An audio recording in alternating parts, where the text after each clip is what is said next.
Then way me and Gucci can rent it from you. But yeah, here's the thing though. If you guys rent it from me, you're going to have to use the bathroom that's inside my apartment, or you guys are going to have to just use the alley. Now, we can negotiate the rate depending on if you want to shit in the alley or if you want to come inside the apartment. I I'll mean, let I'm a you pitch that. professional. I don't shit in alleys. I mean, not since Canisius College have I shat in an alley. Are we on right now? Hey guys, what's going on? Welcome back to another episode of a great conversation here on Nerds and Suits. Today, my guest is John Kaiser, my manager in the movie trivia Schmoedown, a stand-up comic, a screenwriter, one of the funniest people I've ever met in my entire life. And it's fitting, of course, that Kaiser would be my guest in our first show of 2021. Now, I didn't do this show for almost 10 weeks, guys, maybe even longer, close to 3 months. But a couple weeks ago on our Monday night stream that we do every single Monday here on the channel at 6 p.m., I decided to make a vow to you guys to bring this show back, as well as bringing back Song from the Scene. And I'm serious about it. I really do want to bring content back to this channel beyond the Monday night stream and, of course, the odd various show with Coy or anything else like that. This channel started with a few key shows, and I really do feel passionately about those shows continuing to exist on the channel. So consider this the first piece of content coming back to you guys in a regularly broadcasted schedule. Noon on Fridays, just like before, you guys are going to see new episodes of a great conversation every single week. Song from the Scene, I haven't decided on the airtime yet, but it's going to be back once a month, coming back starting next week. Now, in my life, as we veer towards the summer, guys, when I'm hopefully releasing my debut album that I've talked to many of you about, I am going to be releasing the first song on April 5th. I'll have a link for you very soon that you guys can pre-save on Spotify, on Apple Music. And on April 10th, I'll be playing an album preview show on stage where I'll be sharing all of the songs from the album live with you. Probably all 6 of the songs that will be recorded will be played in that show, plus another 3 or 4. Tickets are available right now. You guys can find the link in the description of this video if you do want to get yourself tickets. It would mean a lot to me. It's a very, very, very important part of my life releasing this album. And the last time we did one of these shows back in November, it was one of the happiest nights of my entire life. So I really hope you guys get excited and you do decide to get a ticket. And obviously, I know tickets are expensive. So if it's a problem, send me a message. I'll see if we can figure out a way to get you on the guest list or something like that. I don't want anybody to miss out. It means a lot to me. So anyway, guys, thanks for watching this episode of A Great Conversation. Enjoy it. This one is brought to you by Nicole Krafik, an Infinity patron here in the Nerd Network on patreon.com/nerdsandsuits, where we're doing all kinds of cool stuff. You guys can check that out any day of the week. Otherwise, I don't want to take up any more of your time in the preamble. Let's get to the episode. Enjoy this interview with John Kaiser. Thanks for watching, guys. At one point, I was thinking about a gym in there, but then I think I'm going to turn it into like a home studio type of setup instead. So I'm kind of, starting. Yeah, dude. Then way me and Gucci can rent it from you. But yeah, here's the thing though. If you guys rent it from me, you're going to have to use the bathroom that's inside my apartment, or you guys are going to have to just use the alley. Now, we can negotiate the rate depending on if you want to shit in the alley or if you want to come inside the apartment. I mean, I'm a professional. I don't shit in alleys. I mean, not since Canisius College have I shat in an alley. Are we on right now? We're on. Yeah, we're 1 minute in. We're already talking about shit in alleys. This is the dungeon. This is the dungeon. Nice. This is you nice. Sure you don't want to go hit rewind? No, it's just gold stuff. Look, everybody's going to be everybody's going to be real happy to have you here, Kaiser, because here my window's open. Watching. Should I close the windows so you're not hearing traffic? The fuck, you're like fucking Chris Farley on the Chris Farley show over here. Oh yeah, I'm exactly that. You've just been he's nervous for the last 15 minutes trying to get the lighting right. And, am I going to interview Jeff Daniels like Chris Farley did, or Paul McCartney? That's one of the best things ever, dude. I've watched. I mean, Farley he's my actual hero. Like, it's the one thing that's missing behind me here probably is Farley. Honestly, right? There should be something Farley on my wall here. I'll get something to put it up in that garage there when I build it. I mean, I ran the gamut. I went Farley, and then once I look, I loved Belushi as a kid as much as you could, as far as you understood his dynamic. And I think you find him later on in life, like right around the time you find Jim Morrison, you find Belushi, and you find your 70s sort of rock bands and the band and the Dead and Zeppelin and Belushi was a fucking rock and roller. He was a rock star, comedian, performer. He had the #1 show in America with SNL, the #1 movie with Blues Brothers, and the #1 album in the country at the same time. So like his legend only grew with me, but Farley was my generation. Like that's when I really first started watching SNL, in high school. I think he's the best pure talent when it came to physical comedy of all time. I think and I think Belushi and Candy were incredible. I think there's a lot of like McCarthy Sure. is really good. I think some of these. I mean, Jim Carrey obviously is amazing, but I really do think Farley was the best. Yeah. I There's think his a friends would agree with you. His friends say he was the funniest guy in the room. That's what you hear every time and it's funny. It's come up on the show a handful of times because this network is so much just about the stuff that I nerd out about. It's about nerding out. It's about music, and it's about positive vibes, whatever, goal setting, whatever you want to call it. And so Farley comes up a lot because he's such a hero of mine. Now, you've talked a lot about comedy, guys. Like, since we've been friends, you've really told me how much of those stand-ups for you kind of shaped. So who do you think they are for you? Is it? I know Pryor's in your top 5, right? He's in the top 5 all time. Yeah, I mean, I think Pryor's my favorite of all time just because he's a storyteller. Yeah. And that's the kind of when I was, I mean, I don't say when I guess I still do stand up as a hobby. You know, I worked at the Comedy Store and got my foot in the door with the Friends and Family Night just by working for Pauly Shore in his company, Landing Patch Productions. But yeah, like the storytellers are my favorites. So by default, you know, a guy like Pryor is life for me. Now, when you want to talk about like insightful social commentary, Carlin's the king. So George I think Carlin. they're 1 and 1A. For me personally, my personal favorites are going to be definitely Pryor, Eddie Murphy, and Robin Williams are probably my top 3. You know, after that, um, I don't know. I got to think about it. Um, It's Another funny. comedian I love who necessarily wasn't a stand-up was Carol Burnett. So I would absolutely put Carol Burnett as in my top 4 comedians of all time. I used to watch her show with my mother, and I think that was my introduction to real sketch kind of comedy was the Carol Burnett show as a kid. I loved that show. Do you ever do improv or do you just do stand up? I did improv. I did the what the hell was it? The Groundlings, Not Second the City. Groundlings. No, the one that Tina Fey's partner in Yeah. crime. What, Upright Uh, Citizens Brigade? I did Upright Citizens Brigade. Yes. Yeah. I did the first, 101 Sure. Sure. class, and I loved it. It was so cool. But like I went in there like Farley, like I'm the chubby guy who's gonna get a laugh by falling through the table. That's all about you. You know, stand up is you're the only person on the stage. You're the only person involved in the joke. You know Yeah. what I mean? Whether you're playing characters, it's still just you. When you're on stage in an improv, group, you've got other people to play off of. I actually learned after the first 3 weeks of trying to be the guy who's always getting the joke, that I was actually pretty good at reacting. I was almost a better straight man, like a Phil Hartman. You know, I kind of like channeled that, something I never would have expected. But I learned a lot just by doing that first section of improv. Ton of fun. I did it Saturday mornings, from like 11 a.m. till 1. It was like the time I knew I could make because my schedule was nuts, with Yeah.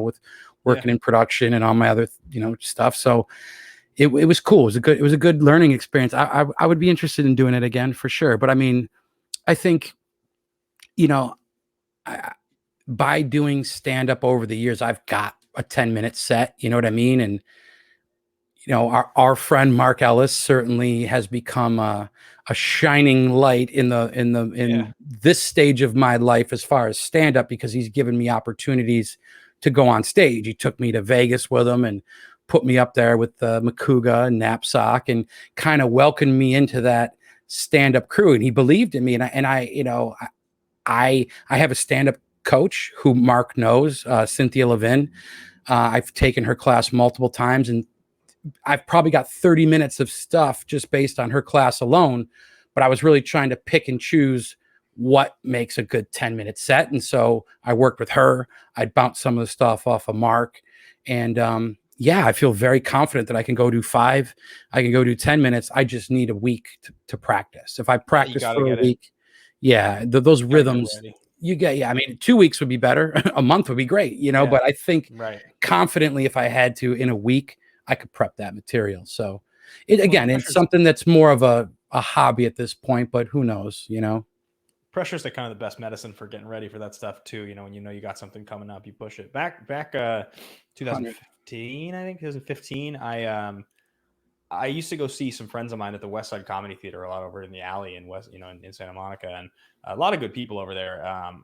And so when Andrew Guy, was going through this tough breakup, he was living on my couch for a few weeks, maybe a couple months That even. I can't tracks. remember now. That's Yeah. definitely in the movie version of Action Industries. It's like Oh yeah, it was great. that's like right at the 15-minute mark. He ends Yeah. up at on your couch. It was tough stuff. Yeah, he was tough stuff. He was just hammered drunk for a couple of weeks. He's told stories about it. But so he was like having a hard time getting his shit together. He was feeling, really down. And so I was like, look, man, I'm going to go take this improv class. You should do it with me. And he's like, I don't know if I've got it in me, And I was like, look, I'm going to do it because it's something interesting. I've always wanted to try it. You should get off your ass and do it with me. And he was like, sure. And so we went and did it. And of course, he's a performer, incredible performer. So he starred immediately and he excelled. He did all 5-6 levels because he was on a house team. Did he really? He was performing.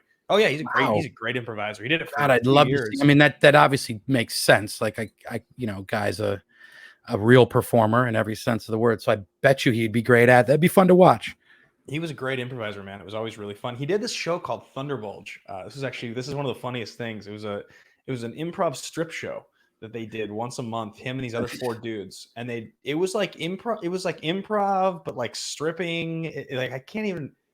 I'm trying to remember if I must have actually seen one Thunderbolt show. I must have gone to the full show once. And I saw a lot of like pictures, but he like fully committed. Like, these guys like Magic Mike style, like worked out, right? Like you had to be tan, all that shit, the outfits, he was jacked. He was stripped. Speaking of Farley, if me and Guy did that sketch, it'd be like, Farley and Swayze. Yeah, of course. It's one of the best sketches. That's probably in the top 3 SNL sketches of all time. Sure. Kind of made Farley a star a little bit. Not for nothing, watching Swayze react is really brilliant as well. Like, oh yeah, Swayze reacting to Farley is, to me, some of the best. Like, yes, and you know what I mean. You're gonna find which is the creed in improv. Yes, and that's good. But what else? Yeah, because Farley's just going for it so hard. He's committing everything he has to the sketch, and Swayze is so locked in. He's really playing his part well because he's watching Farley and he's like he's a total professional. Guy. Yeah, it's so awesome. So 2 of my all-time favorites, both of who are passed. I'll never get a chance to meet either one of them. Some of my earliest memories are actually Farley memories. I saw Tommy Boy in theaters when I was 7, probably more than once, honestly. Wow. This is one of the funniest. Yeah. I think I was a junior in high school. Yeah. Trying to remember, man. I'm trying to do the math here, bro. Yeah, 95. So, but anyway, man. So, it's good to have you on here. It's good to get a little bit of your background, talk some shop. Obviously, people have seen, people have listened to us on stereo, but you and I haven't gotten to really do something like this before, which is interesting because now, I mean, I talk to you so often now. The Schmoedown really does that. It's funny. Everybody sees what we do. They see it on the surface, like they look for the matches and they expect some of its character work. But you and I were buddies before I was on the faction, but we're close now. I talk to you every day now. You know what I mean? More or less. Yeah. And it's the same with Dan, right? Dan and I were definitely friends. We're friendly. I talk to Dan almost every day now. So the faction's close, and obviously we're trying to get our rhythms together in terms of how we all do things. More on that to come later. But I think what's interesting is, and I've said this before, is I think this really is born out of the friendship that me and Smets forged with you and Guy. And I've said before that I feel like me and Smets are very similar as far as the dynamic of the friendship and the best friends and the ride or die. And personality wise, Guy's the outlandish nut job. That's me. You and Smets are the polished, trained, studied, so I think. But you're talking in Schmoedown terms. I feel like when you're talking about non-Schmoedown, even when the other way around, because Smets and Guy are super fucking passionate, hothead, emotional dudes. Of course. No, then maybe the addendum that should be made is that we're all fucking nuts and we all get along like brothers. Like, so if you go back and watch any of those shows where me and Smets came on the Action Guys, there's some of the most epic, you guys were like trying to send us dinners and shit after, like, Jesus, we made a lot of money tonight. And for me and Smets, it was always fun to hang with you guys. Like, we always knew we were going to have a blast. And it's so funny, like, you can come in there without a script and anything, just like put the 4 of us in a room and hijinks ensue, you know? So Right. I think that solidified a friendship through that. But yes, it's been taken to another level in 2021 with this reassembled dungeon in the Schmoedown. And yeah, now you and I are working every day towards a faction title, a goal. I mean, we both acknowledge it as a sport, sports entertainment, certainly. Just, you know, let's not get it mixed up. Let's not get it crossed. And that's what drew me to this thing in the first place. Smets was the one who came for the competition. I Right, he came to wanted to win. pretend like I was Bobby Heenan once a week at the Collider Studios. Well, so And let then me it ask you this, changed. 'cause Now it's like, what in the fuck has my life become? Like I am I know Bill Belichick now. it's incredible. It's an unbelievable stuff. I mean, we do a Or lot of slightly. work. You're whipping up quizzes all the time, but also Kaiser. I mean, you and I are both we're such maniacs about this stuff. We'll just go and go and go, and then we both like to party a bit. So it's like actually, you and I have both been on the other end of the phone, either quizzing or being quizzed. Well, and you go, hello, are you still there? While the other guy passed out. You did it to me semi recently where it's like 1 a.m. and I was like, waiting for the next question, and you just fell asleep on the phone. And then I did it to you like 2 weeks ago. It was like 1 a.m. I was drilling horror movies. And you were like, you there? And I was like, what? Did you lose me for a second? So ridiculous. Let me just tell you how this goes. It'll be about 11:20 at night. Phone rings. Kaiser Bateman. You got 20 minutes for me? Yeah, man, I got 20 minutes for you. Like, this is golden hour for me. Like, you catch me at 11:30, I'm finally done with work. Like, I don't know MTV, nothing. I don't know CBS, nothing. Like, reality TV time is finally over. And those are the best hours for me to work, from 10 to 1 in the morning. But, and you and I think, have a similar schedule in that regard. And we don't mind staying up that late and running things that late. And sometimes if we're having a couple beers, yeah, one of the guys can fall asleep on the other. I mean, it's just so funny to me. It's happened to both of us at this point. But yeah, I mean, the work we're doing, obviously, to get everything dialed up, it's great. But so here's the question. I guess I've never really figured this out. Or you've known Harloff for 20 years or something like that. You've known this guy you knew him before Smets knew him. Is that true? Oh, yeah. I knew him before Gucci knew him. I knew him before anybody in the Schmoedown knew him. Riley, Makuga. We just fell out of touch for about a decade, more or less. And that's what happened. But when we came back together, it was like no time had passed. Literally. You guys were buddies in college? Is that the deal? Well, the story goes, and we've said this on shows before, so I apologize if anyone knows the backstory here. Clearly I don't. I haven't heard it, so I'm surprised you don't. I had just graduated undergrad at Canisius College in Buffalo, New York, a small Jesuit college, private school. I went there to play football. I played football for 3 years, and then I quit because I realized I wanted to pick up a high-8 camera and go pretend I was Quentin Tarantino in the streets. I wanted to go to Grateful Dead concerts. I wanted to hang out with my girlfriend. Football. I was a center, but I weighed 250 pounds back then. Wow. So but again, that was considered small because we were a 1AA school. So okay, yeah. I quit after 3 years and I get all into movies. I think Pulp Fiction changed everything for me. It was that whole like 90s independent cinema craze with the Jim Jarmusch films and the Tarantinos and Spike Lee and, just Do the Right Thing I'd say Do the Right Thing, Pulp Fiction, and Clerks probably were the 3 biggest movies. And I got to throw in Dazed and Confused as well. Those 4 movies, I think I would say, like, I want to make movies like that. I want to have a voice like that. I want to do those kinds of outlandish things, but there's social commentary behind it and whatever. So I got caught up in that craze. I literally, my first assignment in my first video class at Canisius College was go out and shoot a movie that involves a snack machine. It should be 2 to 5 minutes long. I come back with a 30-minute Buffalo gangster epic. I cast the football team to play a bunch of goons. My one buddy worked at a 7-Eleven. We came in after hours, staged a robbery. Like, I came back with this thing, and my teacher's like, I appreciate the effort, but the assignment was 2 to 5 minutes. And I got guys getting slapped around, thrown over bars. Like, and so why I tell you that is because when I graduate from when I graduate from Canisius College, I moved back to Rochester, New York. I get a job at PBS Television in Rochester, New York, WXXI, as a PA. I'm working as a production assistant.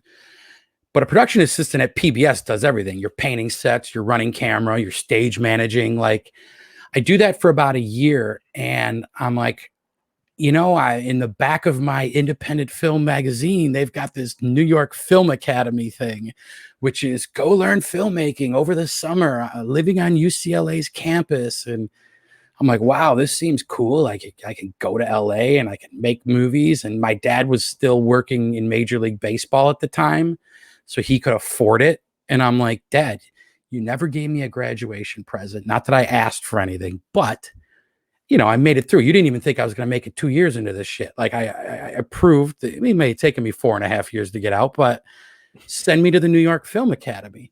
And so I get on a plane and I go out to LA, and I'm living at UCLA's dorm in the summertime.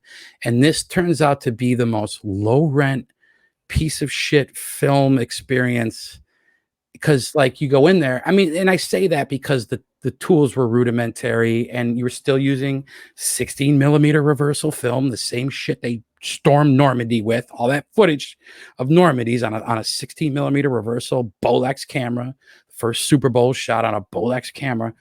Me and Harloff are running around LA with these 80 or 50 pound pieces of lead trying to film these little, and then going on to like a Steenbeck editing machine and slicing it with razors. Like we were doing shit like it was 1972 all over again. You know what I mean?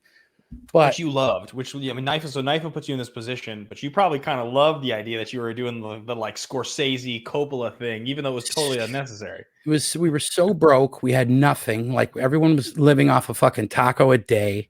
And the only reason me and Harloff were not in any of the same classes together, because you were broken up into groups, like A group, B group, C group, D group. Harloff and I were in different groups, but one night I lived above Harloff. My dorm, whatever it was at UCLA, was literally one floor above Harloff. He's sitting in there watching wrestling one night, and me and my roommate Sydney, who was equally nuts, Howard University kid, funny, just a great comedian, character, entertainer, everything. Me and Sydney are watching Scarface, and we're about a 12-pack in each, and we're now doing Lino-matic. We're acting it out in the living room. We're playing Tony Montana. We're just play acting the movie as we're watching it. It's so silly. And at one point, I throw a chair over the side of the balcony, and picture Harloff sitting down in his couch, and he just sees the chair go right by his window. And he's hearing all this shit upstairs, and he walks in the door. He's like, hey, and I go, what the fuck do you want? Like, I had no idea who he was. He's like, no, I'm not here to, I'm not here to tell you to rain on your parade. He's like, he saw me for probably 15 seconds just milling around being me. And he goes, I got an idea for my final project, and I think you'd be great for it. And outside of seeing the chair fly through the window and then coming up and seeing me bouncing around the room, he ends up essentially casting me in his version of Animal House at the New York Film Academy, is how I like to pitch it. And I'm a more extreme, Belushi. And his movie was the best movie on campus. It was the only movie everybody wanted to watch twice. Literally at the end of the screening, when everyone showed their film, they were clamoring to play his movie again, and they did. And I'm short, or it was a feature? It was a short. Yeah, it was about a 7-9 minute thing. And Harloff was as a comedian was certainly ahead of his time, and he was the best. I'd say he was the best comedy director, certainly, in the whole slew of people. I mean, some people made some good films, but look, nobody has to play anybody else's movie twice. So he's always been a smart person and a very in tune comedian, and and it translates to what he's doing now. So him and I become friends, and we go our own separate ways. He goes back to Florida State. He had one more year of college. I go back to Rochester after trying to find jobs on set, literally looking in Backstage magazine and shit, like really before the boom of the internet, like. So what are you guys, like 21? What do you like? Yeah, roughly. We were young, probably 22. I don't know. And Harloff, I think, is a year younger than me. We're only a year apart or so. And so I go and get my old job back at WXXI in Rochester. My boss, Eric Fundin, the first guy who ever hired me, was this guy who grew up in Jersey, but went to college in Alabama. So he's like half had this like Sopranos sort of like hayseed fucking. Okay. He's like, Kaiser, you ain't ever coming back. I'm like, I'm going to the New York Film Academy. I'm coming back. You ain't ever coming back, motherfucker. You gone. You're gone. And once you're gone, you stay gone. I get it. You know, like you going to LA, Mr. Big Shot. And certainly I did after falling on my face, I call him back up. I'm like, can I have my old job back? And I literally stay in Rochester for like another 5 years. Don't talk to Harloff at all. Take a job selling paper. I think I told you that I get a job working in sales, like Dunder Mifflin, because I was bartending at the Crown Plaza while I was working at WXXI. I'd make more money bartending 2 nights at the Crown Plaza and then the club I bartended at on Saturdays, 5 days of working at PBS. I'd live with my dad. I'm just stacking the cash from the bar, you know. And then I literally, like a scene in a movie, some guy who's, you know, Xerox is based out of Rochester, a huge paper company, and the company that sold them paper from the mill was staying at my hotel. I get them all drunk. They're eating chicken wings and drinking Coronas, and the guys from Xerox, they were supposed to take them out for some fancy dinner. They all ended up sitting at the bar and getting smashed. And then the guys from Xerox leave, and this guy's like, Kaiser, is this what you do? They're from Texas. The company's based out of Dallas. Kaiser, is this what you do? You're a bartender? And I'm like, no, man, I work in television. I do this shit to make money. Like, TV's my career. But he's like, we looking for a sales guy in this part of the country. And I'm like, no offense, but the fuck do I know about selling paper? You know what I mean? Like, he looks at you and he says, your name Kaiser? You call yourself a salesman, you son of a bitch? You son of a bitch. I want the good leads. With the Glengarry leads. It felt like a Glengarry moment, brother. And I had a BlackBerry back then, and I used to keep that speech with the audio of it on my phone when Baldwin comes in and listen to it before I'd go into sales meetings. He goes, you don't have to know shit about selling paper. I could teach you about that. He goes, you got to be the guy that won't eat chicken wings with. And I'm like, no problem. I can do that. I literally fly out to Dallas. They show me the red carpet treatment, steaks, beers, whatever. I'm like, I feel like I'm going to miss my life in television. I'm not sure. And he's like, well, you can always go back, right? And this guy literally slid his business card across the bar like a scene in a Hitchcock movie. And I'd like $75,000 written on the back. Yeah. That's what I start you at. I pay for your gas, your car, your phone, your internet. Mind you, I'm living in my dad's basement. Yeah.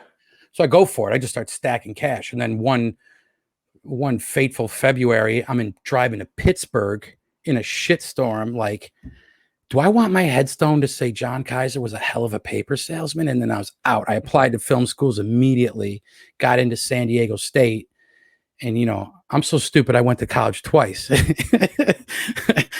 here's the thing I always say this to people, Kaiser, because I think there's some like existential question that I think people start asking themselves somewhere in life. It doesn't usually happen young, like teens. It happens like somewhere in 20s, 30s, 40s. And I don't know, it's different for everybody, but it's kind of like, why am I doing what I'm doing? Right. It's not the meaning of life, because the meaning of life is a much greater question, but it's why am I working so hard at the thing I'm doing?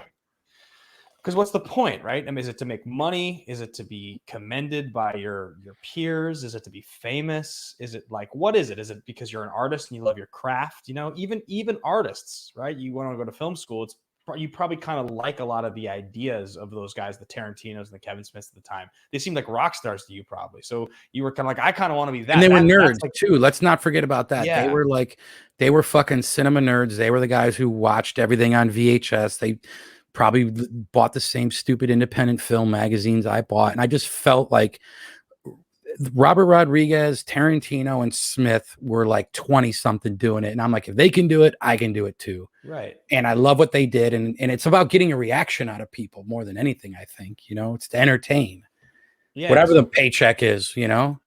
So yeah, my whole point in saying all that is that I think at least the lesson I've learned at this point in my life is, you know, I'm 32, I'm turning 33 in June, right? And I'm hoping every year you try to do something different, something better. I'm hoping to put out my first, debut album on my birthday this year. It's the goal anyway. And I look back at my life to this point, what I've done. Yeah, it's been all right. I've had some cool things happen. I've met some great people, but I now think about it in terms of the stories I've gotten to tell. That's like how I kind of evaluate whether or not it's been a good experience yet. And that's why I met a guy on an airplane like 7 or 8 years ago. I remember he told me, best piece of advice I can give you is, this is like 7 or 8 years ago. I got upgraded to first class, first time in my life, and I was like a bartender. I was You're like just like, like I'm I a had no, man now. I got upgraded. yeah, it was like a Virgin America flight or whatever. And this guy was super rich, and he worked at like, I don't even know, fiber optics or something like that. You know, he was super rich, and he was just like, the only advice I can give you is, look, man, accept the ride you're on and enjoy it. You know, you probably have a plan of how you want things to go in your life, and you think they're going to go that way, but they won't. They're going to go a different way, Totally. because they always do. And so you got to be You willing think to I would have roll ever with it as it like comes. thought selling paper was ever on my horizon? That's just like a sharp left, and you go with But it. You lean into it. don't you kind of like, when you think back at the story of your life at this point, isn't there a part of you that kind of loves that like little piece, that little chapter? Like there's some story to that that's like kind of entertaining and kind of an enjoyable experience you got to Ben, I have, think right? what it helped further. First of all, I love the independentness. It's just I get in my car, I go wherever I want. My boss lives Yeah. in Dallas. It's on me. I have the freedom. I'm a very independent person. Always have been. Yeah. So I enjoyed that. It was like an adventure to a degree because I'm driving as far as Lexington, Kentucky, and like Sure. so like the Jack Kerouac in me looked at it as like, oh, I get to see a section of America and go hang out. And I'm going to go to bars and concerts. And I'll never forget Yeah. going to see LeBron James 10 rows out, his first year in the NBA. That's right That's around cool. when I was doing this shit. To think of like my paper career till now, and LeBron James is still playing basketball is an insane benchmark for me to look at as a timeline, so to speak. But what it did, Ben, is I think it forced me to say I'm not dealing with spreadsheets the rest of my life. I'm not hustling, hey, buy my product. And if you don't, I'm not going to get a big check. And like it made me say, fuck it, I'm going to film school. I've always wanted to go to film school. Canisius College was not film school. That was a communications degree with a low rent, video program. Theater was kind of a thing, but it gave me the chance to start that journey. But more so, like I decided I'm going to go get a master's degree. I'm going to go to a real film school. San Diego State's not exactly NYU, but it was a state school. So it was affordable. Once I became a resident, it got even cheaper. I realized I could save, or well, how do I put this? I could take out a shitload of loans to make movies, like not buy Yeah. pencils and books, because we're shooting 35 millimeter film. Like we're using Panavision packages. You know what I mean? Like we're real deal shooting. You know what I mean? And like that was exciting to me. I didn't care how much I went in debt because I looked at it like there's gonna be one opportunity to do this, and it's now. And so I went for it. And I'll be paying for it for a while, both of them for a while, but yeah, I wouldn't be here. I mean, it's funny, Ben. I think you hit the nail on the head. At the end of the day, and when I say day, I mean the end of your life. I mean, it's all about the stories, man. It's the only thing that matters. What the fuck else is there? Like, It's the did you have stories you can tell, fun? man. Did you impact people? Did you have Yeah. meaningful friendships? It's all about the living part. It's not about the dollar. It's about the moment, and so very Dude, hippie of me. But then again, I'm a big deadhead, so. I couldn't agree more. I mean, I think about some of the shit even dating back to being like a really little kid or like a teenager, that is. So my older brother got me into hair metal because he was kind of joking. I've told this story before, but he had these friends in college that would like, they were really into hair metal. This was like 02, 03, and they would like put on spandex and like go talk in British accents and like lift at the gym and like do hard drugs, and like Oh they man, wrote all these ridiculous, and like like they were I'd be called friends with your brother. they were called like no, he wasn't in the band, these were his friends, but they were called like Excalibur, the Gods of Rock, and they all had sweet stage names that were totally ripped off of all my favorite guys. So Love it. like Mick Von Bon Turnpike, Jake Kr Steed, Morgan Steed. There was like Ricky Sticks, I think, was the drummer maybe. Six. Yeah, it So sounds like Nikki Six, right? right, and so I took all this stuff my brother told me, and he was kind of kidding. He thought it was funny, and I was like, I'm gonna take singing lessons. I'm gonna be able, Yep. because you look up to your I'm older gonna brother. do So this. I started taking singing lessons. I wanted to be able to sing like Bon Jovi and Axl Rose. I got like a white leather jacket and like ass tight black leather pants. You I like got joined photographs bands. of this shit, dude? Oh yeah, dude. It's I all gotta ridiculous. send me I a was in couple these. of ones. I wrote songs called No Time for Love. Are you ready Yeah, to rock? And then it said like in parentheses like rock and roll or something like that. Just like just right. literally trying to be these guys. And so, but I think about that story and it's so funny because the time it was awesome.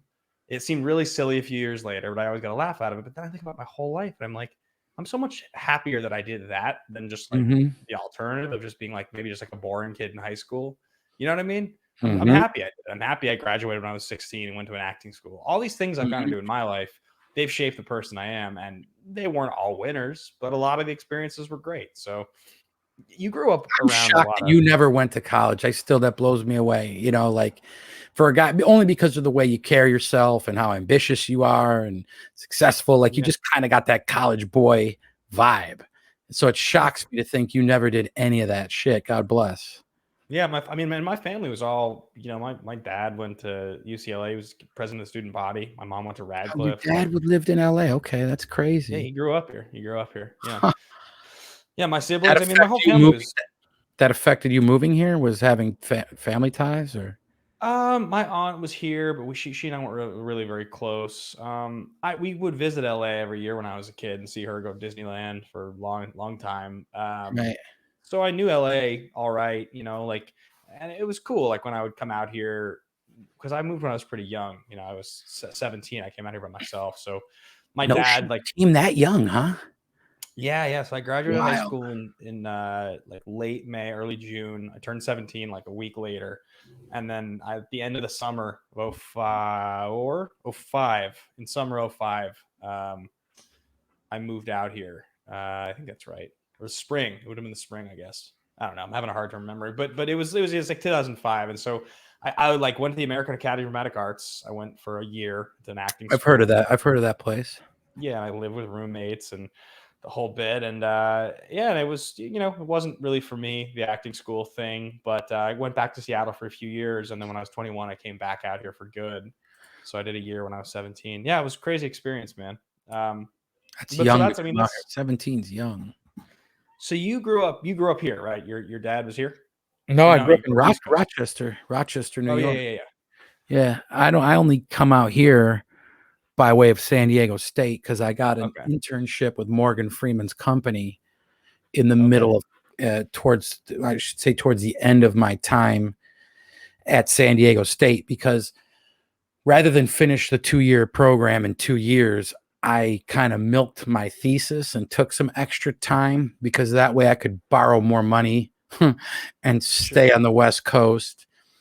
And I could essentially fund my move to Los Angeles, and I could stay enrolled, which helped me get the internship because a lot of places were only at that time, a lot of places were only hiring interns that could get college credit because there was this whole labor law dispute going on. sure, Some sure. That makes sense. intern tried to sue a company for labor. And it's like, man, I get it. You got to get paid to work. But it's like, as well as I do, that unwritten rule in Hollywood, man. Like, there's 100 ways to get in the door, and not one of them are the same. And a lot of people eat shit for 10 years, and a lot of people struggle. And I was bartending. That was, my major source of income. But, I'm answering phones at Lawrence Bender Productions right when they're, you know, had Inglorious at Cannes, Okay, and I'm working at the Comedy Store for Pauly Shore, and I'm working for Morgan. And eventually I end up getting, so I was doing 3 internships at one time, yeah, because why not meet as many people? Like, you got to go for it, man. Out here there's no yeah, bullshit. Like, you either go for it or you don't. And I got lucky that Morgan's company hired me as an office manager, and so that started my 5-year run as a paid employee with Revelations Entertainment, Morgan's company. And I eventually become an associate producer working on Through the Wormhole with Morgan Freeman. It was a Science Channel show. I think he did 7, 8 seasons or something of yeah, yeah, yeah. Morgan unlocking the mysteries of the universe. And that sort of set me on my path to work in unscripted television. And then I turn around and start working on gems such as Mama June and Marriage Boot Camp and a whole slew of reality TV. And so, yeah, I mean, I owe Morgan and Revelations Entertainment and Laurie McCreary and my buddy Leif, Lily Haugen, and Tracy Mercer, all these great industry people who gave me a shot, elevated me, and I'm still here. I think that's half the battle in LA. You can be talented, or you can not even be that talented and learn, but the fact that you're here, you got to stay here. I had That's so friends of funny mine you that say left. Ben, I had friends of mine that left, moved out, from San Diego State with me. They left a year and a half later. I'm like, Right. did you think J.J. Abrams was going to give you a 10-year contract or something? Like, how do you got to grind, man, One of the things I always say, and I've talked with Drew about this a lot, is the people in LA that make it are the ones that stay. And it's not that if you stay, you will make it, but you certainly No. can't if you leave. 100. And I know so many people, even just I've been here 12 years in August. Yeah. And in the 12 years, there's so many that I know that have come and gone and have changed professions, changed Yeah. gigs. Like Yeah. for me, Kai's like, I don't have a single exact career dream at this point. It's a varied sort of palette of different things I'm interested in. Brother, you're like me. When I first came here, I'm like, oh, I want to write, I want to direct, I want to do stand up. And my friends in the industry, Ben, are like, we don't know how to help you. Like you need to pick one thing. Because a lot of my friends are like, I'm going to be a sound guy, and we're very successful at that. A lot of people are like, I'm going to be a cinematographer.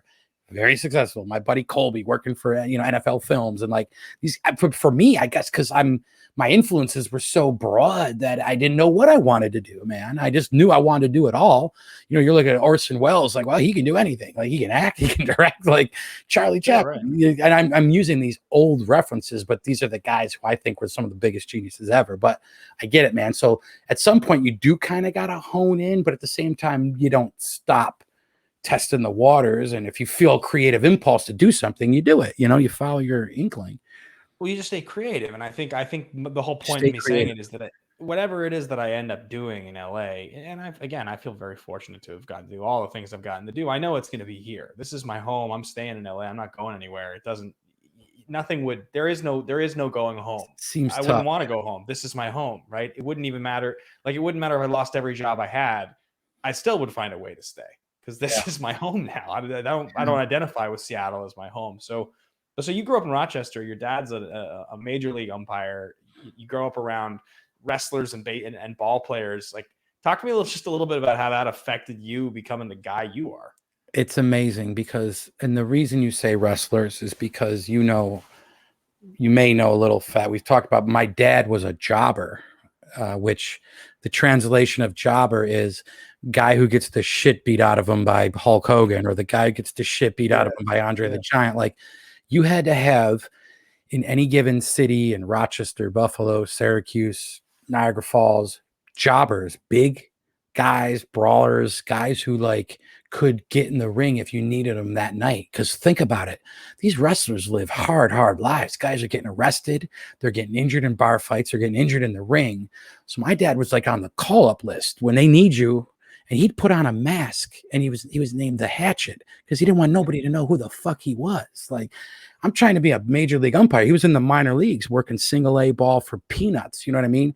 He was still mowing the lawn at Genesee Brewery, the Genesee Brewing Company in Rochester, New York, like collecting money, repo man shit. Like my dad was hustling because he didn't know if he was going to make it in the big leagues. So through that, he gets to become friends with guys like Big John Studd, Bobby the Brain Heenan, who was one of his best friends on the planet, my idol. I got to literally sit down and eat with him and drink beer and the Legion of Doom, the Road Warriors. I was close with those guys for a couple of years. And yes, of course, he does end up making it to the big leagues in 1976, I believe.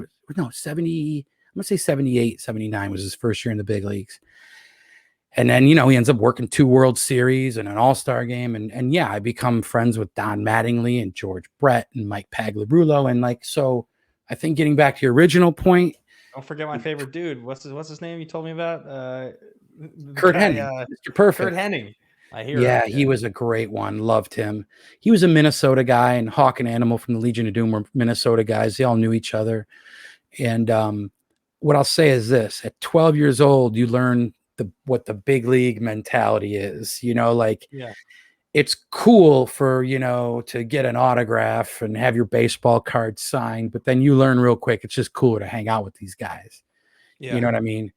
George Brett gave me my first, dip. It sounds like in 8th grade, like, don't tell your father. And then I'm like spitting shit all over the place 15 minutes later. But like, when you grow up with the camaraderie of big leaguers and wrestlers, yeah, it shapes who you are as a person. And I have no doubt in my mind, rolling in those circles had an impact on who I am, and certainly character-wise in this Schmoedown thing, 100%. You know what I mean? Yeah. I always say I want to be like my two heroes in wrestling, which were Hawk from the Legion of Doom and Bobby Heenan. Like, so I'm blessed that I had that opportunity to, my favorite story about the Legion of Doom. And you think about these guys when you're 12 or 14 years old, these two cretins who are like literally bench pressing their opponents in the ring, and you're hanging out with them, and you're waiting backstage for them, and they take off their sweaty, disgusting spike shoulder pads and put them on you, and you're like, oh, this is really gross because these things are full of this, but it's really cool at the same time that I'm, and like my dad used to do a celebrity sports banquet. We brought a lot of wrestlers and ball players to Rochester to raise money for a place called St. Joseph's Villa, where my grandmother had to go and live like during the Depression because her family couldn't afford to have a kid anymore. So my grandmother had to live there for like 2.5 years. And then once her parents got back on her feet, they brought her back home. But my dad never forgot that. And he wanted to kind of give back to that place. So it was crazy. Like over the course of like 3 days, the biggest names in baseball and wrestling would descend on Rochester, New York. You know what I mean? Like Sports Illustrated, Bob Costas, these guys said it was the biggest sports banquet in the country. Costas came 1 year or two as the master of ceremonies, and it was amazing because that guy's royalty. And Heenan came every year. And like, so again, I'm skipping school to go to autograph sessions with these guys and hang out with them. And, it changes you, man. It changes you. And, you learn to like, you want to have that big league mentality, and like, I know it sounds a little crazy, but like it is a sort of a way of life and a culture. And especially in the 80s and 90s, things were a lot different. There's no Twitter to hold you accountable for, baseball players. Baseball players are straight up cowboys. I've always said it. Like each sport translates to like, like I think like soccer players are rock stars. They got the hair, the swagger. They're like hair metal guys, right? Hockey players are stand-up comedians. They're all just funny, goofy, crazy bastards. Baseball players are fucking gunmen. They're straight up cowboys. I've always said that, like, and that's how they handle their business. So yeah, I was influenced by a lot of those guys, so it was wild. It was wild. Well, that's so funny because I mean, it's an incredibly unique, childhood experience for you to have had. But then you get into the Schmoedown thing, and I'm assuming so you knew Christian, and then Smets gets in because of Rachel. But you guys were working together, and so it just so happened, or was it simultaneous? Like, how did that work? So way back when I started taking stand-up classes with my friend and teacher, one of my Zen masters in life, Cynthia Levin, and I noticed on her Facebook she's connected with Harloff, and I'm like, holy shit, I haven't talked to this guy in 10 years, and Harloff, as you know, was a regular at the Comedy Store, and he was going up same nights with Cynthia, and they were friends, Ellis and them. And I sent him a message like, yo, man, long time no talk. You and Cynthia apparently are friends, I'm taking her class. He's like, holy shit, it's great. What's going on? And so we're going back and forth, and I know I'm going to be down in Comic-Con shooting. He's like, oh shit, I'm going to be at Comic-Con. And we go, I catch him like in between interviewing people or doing whatever. And I'd see him here and there. And one day you got to come check out this Schmoedown thing I'm doing, I forget what season it was. It could have been 5, 6, who the fuck knows? Like, I don't remember when. It was a couple years ago. And I'll never forget, in true fashion, you walk in the door and Harloff's like, hey, how you doing? Okay, great. And he leaves because he's got 16,000 things going on. Yeah. And you're like, well, now what the fuck do I do? Like, okay, so I just, me, I'm easy. I can make myself at home. First person I meet, Tom Dagnino. Oh, you'd never met him before? No, no idea who he was. Oh, you and Gucci. And that's just it's the first guy I meet. And so he's from the Bronx. I'm from Rochester. Oh, yeah, you're Harloff's buddy from the college thing. He told, that thing you did, that movie you shot, Burke. The name of the movie is Burke, by the way. Yeah. That we did at the New York Film Academy. I'm pretty sure Harloff posted it, and he's ran it all over SEN a couple times just to break my balls. But we get talking. He's like, hey, you want a beer and whatever? And they were shooting at a different place. It wasn't Collider. It was like someone's house. I feel like, or something like at the time. Oh, that's the first time was the AfterBuzz house? You went back from those days. Yeah, because they were shooting in a garage or something. No, it wasn't a garage. But it was a converted house. You go through that front Yeah. gate there. Yeah, Just yeah, the old yeah, yeah. AfterBuzz TV house. Kevin Undergaro, That's Maria it. Menounos. That was That's like it. I trained. That's like I trained as a host there before I Okay. knew Harloff. Well, that's where I showed up, and I I sit down with Dagnino. Didn't they have like a theater or something in there? Or like it Yeah. felt It was like a home theater okay. setup. So me and Dagnino are just sitting in there, and I just think he's one of Harloff's buddies. I don't know nothing about no wool mask or whatever shit. I have no idea he's a competitor. I just think he's Harloff's buddy. And we're talking and we're drinking beers and we're breaking balls for about 30 minutes. And he goes, "Oh, I got to get going now." And I'm like, "Oh yeah." He goes, "Yeah, I'm one of the guys in the match." I'm like, "Oh no shit, okay." I see this lunatic put the wool mask on. I'm like, "What the fuck is this?" And I go in there and I'm like, "This shit is bananas." And I watch these guys do their thing. I go out for beers and food afterward, and I don't see Harloff for like 3 years. We still keep, we still shoot each other a message here and there. What's going on? Usually checking with each other around Comic-Con time because we both were going. It wasn't until because I worked with Kevin Smets on the reality show Marriage Boot Camp. He's an editor. I'm a story producer. My job as a story producer is to wrangle all the footage into some sort of story that he can work with and turn into the final product on television. And I walk in one day. I'm like, "Hey, I pulled those sound bites you need, and I got this." I'm like, "Oh," and on his laptop on the side. I'm like, "Oh, you're watching the Schmoedown." And he goes, "You know what the Schmoedown is?" I'm like, "Yeah, that's my boy Christian does it." He goes, "You know Christian Harloff?"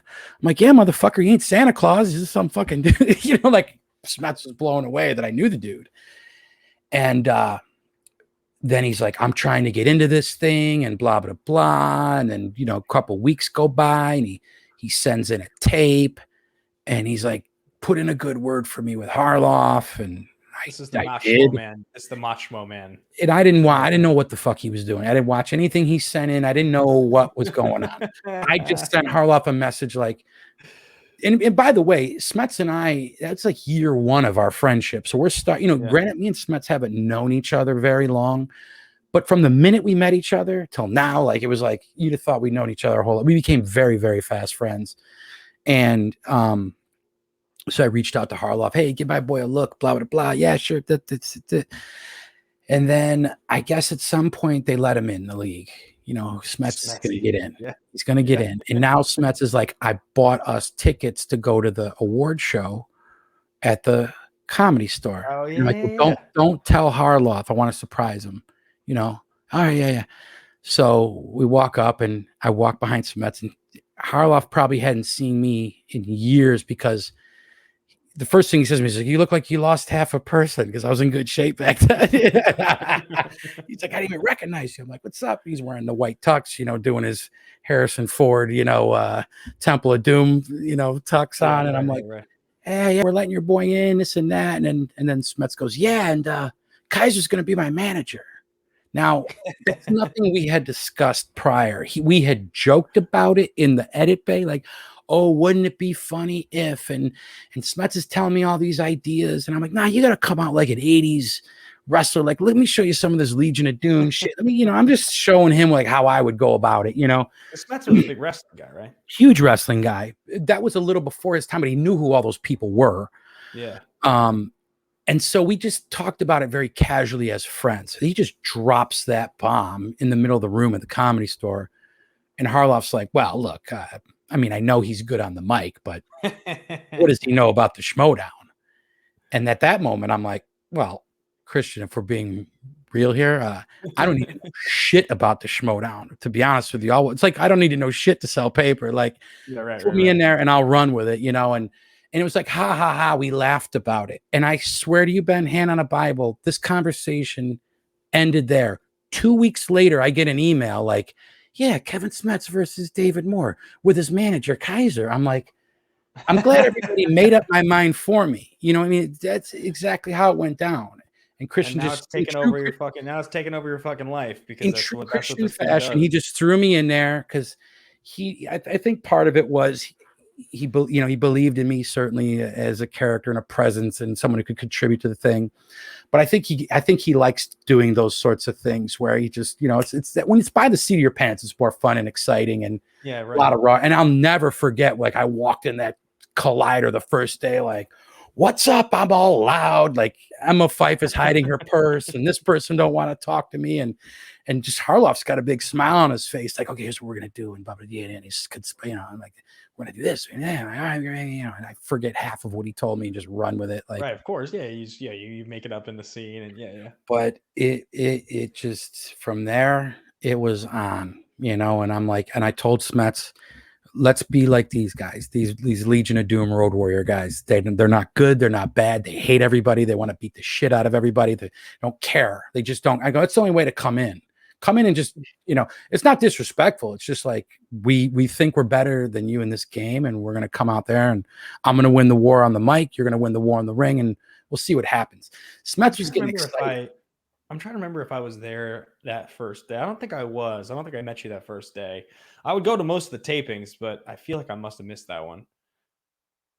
Smets was getting, because I knew how much he was training and all the crazy fucking shit he was doing. Yeah, right. And I wasn't even helping him with it at that point. Like, dude, you go do that. You know what I mean? Like, so I knew he was going to be able to compete. I didn't know to the levels he was about to ascend. And as he won the first match, and I should come out and say something. I'm like, no, don't say a shitting thing. Wins the second match. Okay, now I want to go on social media and talk about the smash. I'm like, you don't say shit. I go, win 3 matches. Win 3.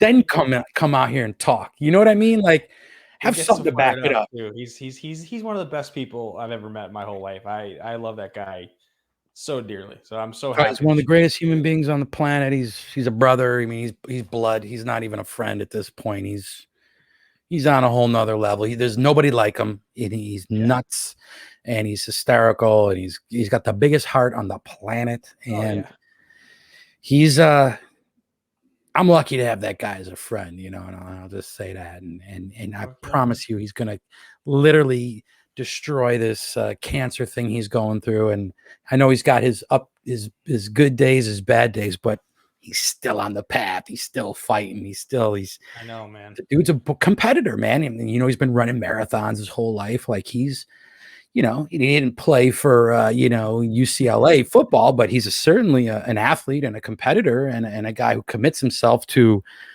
whatever it is. Is it the gym? Is it the bar? Is it like, he'll commit himself to everything. So that's why I love him so much. I mean, he and I became fast friends, and I've mentioned many times. No, you guys got really close. It was really cool to see, and I think that certainly opened a door for me and you to become pals, because I know you guys saw eye to eye on a lot of things. And again, once we all started hanging together, me, you, Guy, and Smets, it was, I think it was just like, right. We were like Motley Crue or Poison or some shit. We were like Def Leppard. We were like an 80s hair band, just having fun. I could see us like doing that kind of thing. You know what I mean? Like, the fact that I can talk hair metal with you, Kaiser, is just next level. Well, so I've only got you for a couple more minutes here, but I'm going to do some rapid fire questions here. The patrons get to submit questions for my guests on the show. This is the first episode back. This show's been on like a 2-month hiatus. So you're the first episode back here, back to a great conversation, coming out weekly. You guys know I'm bringing this back weekly, and I'm going to be bringing back Song from the Scene once a month next week. So I got some questions for Kaiser here. Let's some rapid fire answers. This one's from Ryan R. He says, we don't know a ton about Kaiser. He's talking about Ryan and Dallas, his lady. We don't know a ton about Kaiser except for the Schmoedown, but here's our question. What is your all-time favorite movie and why? If I've got to pick one, it's so hard, but I know what you're going to say.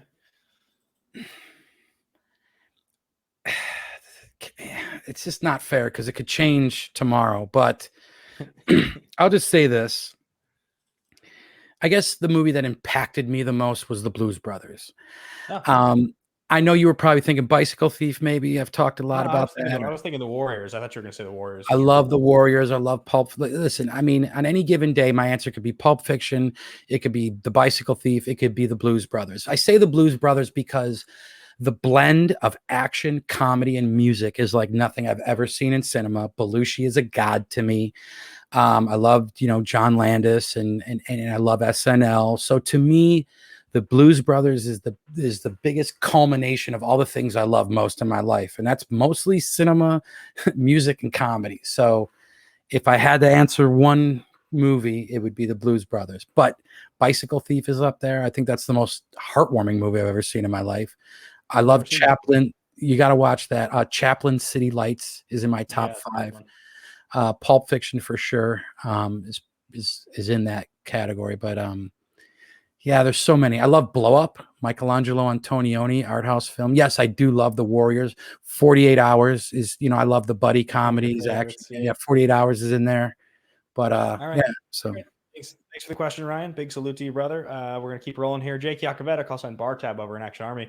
How much did he make as a Bret Michaels player? He's got a picture of here of you looking like you're Bret Michaels. As a Bret Michaels what? Roadie, did he say? Cosplayer. There's a great picture here. John Kaiser, Rock My World. Have you not seen this? No, is it me dressed up in I'll pull it up. Yeah, I've certainly been but I ran that joke on myself. I said that I'm in the Bret Michaels Bandana of the Month Club. Like, so I might have beat everybody to the punch, but no, I'm a bandana guy. When you got a forehead that you could land a helicopter on, it's nice to own a couple bandanas.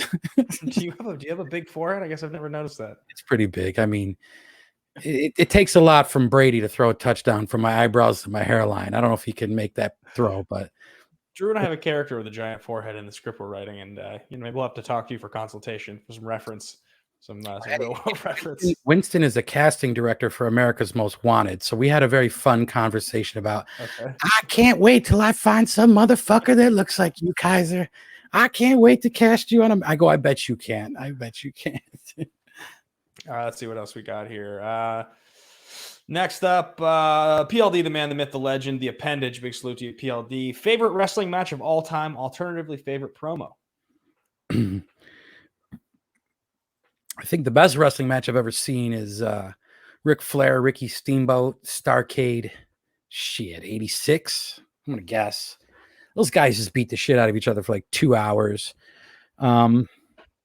Any match with Ric Flair is great. Ric Flair and Dusty Rhodes had some good matches. The scaffold match with the Legion of Doom versus. Have you ever seen a scaffold match, Ben?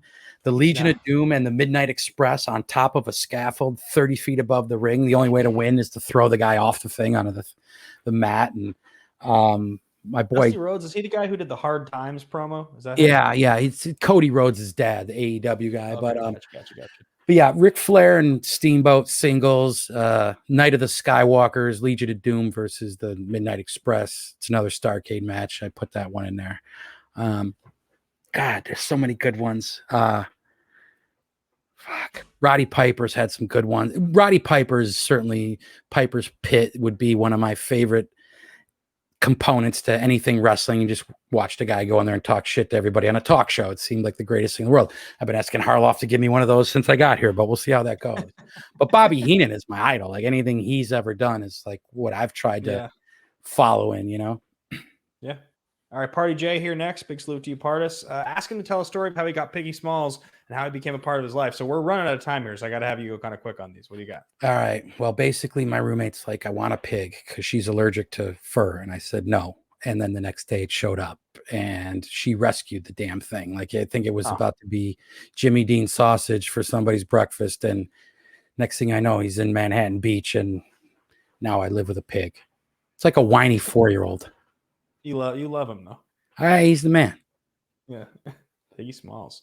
Call sign Cash, Brandon Buckingham. Big salute to you, buddy. Any MLB baseball season predictions? Watch out for the Chicago White Sox. They got La Russa back. I'm very excited to see what they do. There you go. All right. Next up, Tyler Schwent here. Call sign Bear Trap. Big salute to you, my friend. How and what is the plan to convince Jericho to play for the dungeon? With a caveat of with a caveat of I have a suggestion. Hashtag Dungeon Master has spoken. I have a feeling I know what you're going to say. Chris Jericho will play in 2021. Next question. And finally, call sign hashtag Ladies Night. My guy John Lestrina asks favorite albums of all time. Let's give me two. Pyromania, Master of Puppets. Good ones. And really good ones. And Bob Marley Talking Blues. Okay, yeah, excellent choices. Pyromania, one of the best ever. Favorite Pyromania track? Foolin'. Yeah, so good, right? Foolin'. I get a real kick out of Stage Fright. I feel like that song doesn't get enough love. Mm-hmm. Foolin', Stage Fright, Photograph. There's one other like incredible song on the Pyromania, right? What am I forgetting? Die Hard the Hunter on that album? No. Die Hard. Yeah, it is. Are you sure? Is it? Die Hard the Hunter, It I think, might is be. on that album. It might Too Late be. for Love. Too Late That's for a good Love. one. I love that one. Somewhere in the distance. Yeah. To be continued. Yeah. All right, man. Well, I see you just sent me a private message. You have to piss. So do I. So this will be a good time to end it. Big thank you to you for coming on the show, guys. Thanks for Can't wait watching, to come guys. back. And yeah, we'll get them on another Free time. All Andrew right, don't guy. piss Free yourself. Andrew guy. Andrew guy. All right. See you, buddy. And that'll do it, guys. We are wrapped on John Kaiser. We're going to have to bring him back again, though, right? It was so easy. It was so much fun. That hour just flew by. I hope I got to as many of your questions as I possibly could. I saw a couple of them come in after the interview had already wrapped. John was very interested in coming back and doing another one of these down the line. So hopefully we do a part 2 very, very soon. Be sure to tune into my faction mate and, of course, another John Kaiser disciple in the dungeon, Dan Murrell, playing against Jeff Snyder tonight at 5 p.m. Who's going to win that match? Leave your comments below who you think is going to take it.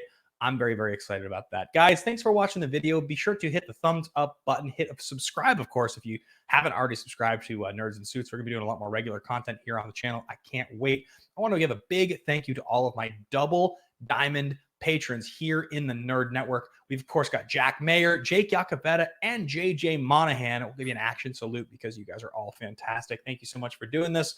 And of course, guys, keep tuning in Nerds and Suits every week for new content. Thanks for watching the show. Be sure to check out stageit.com. The link is below for tickets to my show on April 10th. Otherwise, I'll see you guys very, very soon for another episode of A Great Conversation. Have a good one.